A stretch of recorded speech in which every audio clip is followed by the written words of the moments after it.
Hello বন্ধুরা, নমস্কার। তোমাদের সামনে আজকে একটা নতুন ভিডিও নিয়ে চলে আসলাম। তোমরা সবাই কেমন আছো? আশা করি ভালো আছো, আর আমিও ভালো আছি। আর যে যেখান থেকে দেখছো প্রথমে লাইক দিয়ে ভিডিওটা সম্পূর্ণ দেখে নেবে, এটাই তোমাদের কাছে আমার অনুরোধ। দেখো, আজকে আমি একটা রেসিপি নিয়ে আসলাম। জানি না তোমরা এটা চিনবে কি চিনবে না, সেটা বড় কথা নয়, কিন্তু আমাদের এখানে আসামে এইগুলা সবাই অনেক ভালোবাসে। তাই আজকে দেখো, আমি চাল কুমড়ো পাতা পাইনি, তাই মিষ্টি কুমড়ো পাতা নিয়ে আমি চলে আসলাম একটা রেসিপি বানাবো বলে। তো দেখে নাও, আমি এগুলা রেডি করে নিয়ে এসেছি, ধুয়ে টুয়ে নিয়ে এসেছি। তো আমাদের আসামের লোকেরা এটা অনেক ভালোবাসে, তোমাদের ওয়েস্ট বেঙ্গল লোকেরা এটা চিনেই না ভালো করে। তাই দেখো, আমি লঙ্কা, পেঁয়াজ, রসুন সব কিছু একটা পাত্রের মধ্যে নিয়ে নিলাম। দেখে নাও, এগুলো আমি সবগুলো পেস্ট করব। এই দেখো, আমি পেস্ট করার জন্য এখানে লঙ্কা গুঁড়ো দিয়ে দিলাম অল্প, আর এইগুলা রসুন, পেঁয়াজ, কাঁচা লঙ্কা এইগুলো দিয়ে দিয়েছি। তো তোমরা ভিডিওটা দেখে ভালো লাগলে লাইক শেয়ার করবে, কমেন্ট করবে। তা এখানে আমি মিক্সড করার জন্য নিয়ে নিলাম, আর অল্প চাল ভিজিয়ে চালের গুঁড়া করে নেব, যেহেতু এগুলা বড়া বানাবো তাই এগুলো লাগবে। দেখে নাও, আমি এগুলো পেস্ট করে নিয়েছি, চালের গুঁড়াটাও পেস্ট করে নিয়েছি। তো আর যে জিনিস দিয়ে আমি কুমড়ো পাতাটা বড়া করব, এটা হলো আমাদের আসামে শীতল বলে।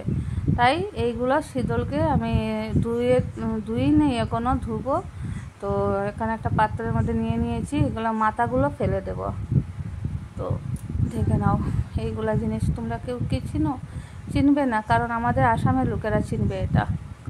আর এগুলা ধুয়ে টুয়ে আমি এই যে পেঁয়াজ, মশলা সবগুলো অল্প একটা কড়ার মধ্যে কষিয়ে নিচ্ছি, যেহেতু তোমাদেরকে আমি দেখাতে পারিনি কষিয়ে দেওয়াটা, সবগুলো কষিয়ে নিচ্ছি।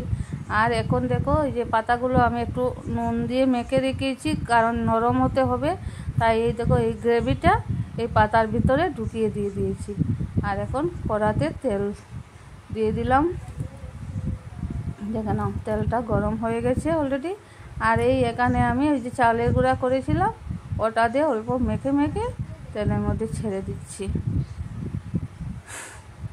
নাও, এই সবাই এই দেখো, আমি এটা বানিয়ে রেখেছি, তো এটার মধ্যে এক করে করে দিয়ে দিচ্ছি। দেখো,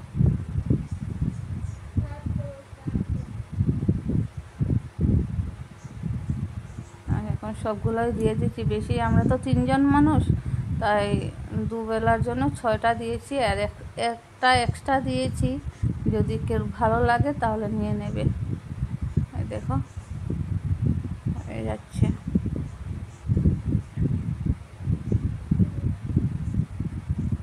দেখে নাও,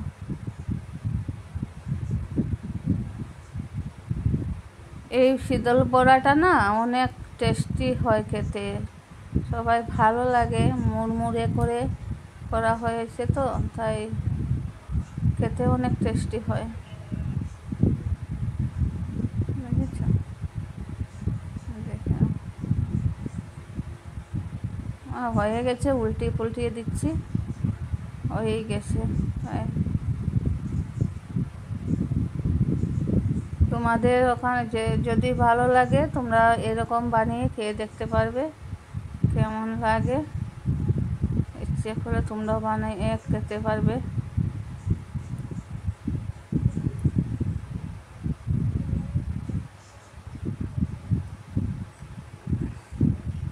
আমি দেখো, এখন ফাইনাল লুক হয়ে গেছে। দেখো, ভালো লাগলে ভিডিওটা লাইক শেয়ার কমেন্ট করতে ভুলো না। টাটা, বাই বাই, ভালো থেকো, সুস্থ থাকো সবাই।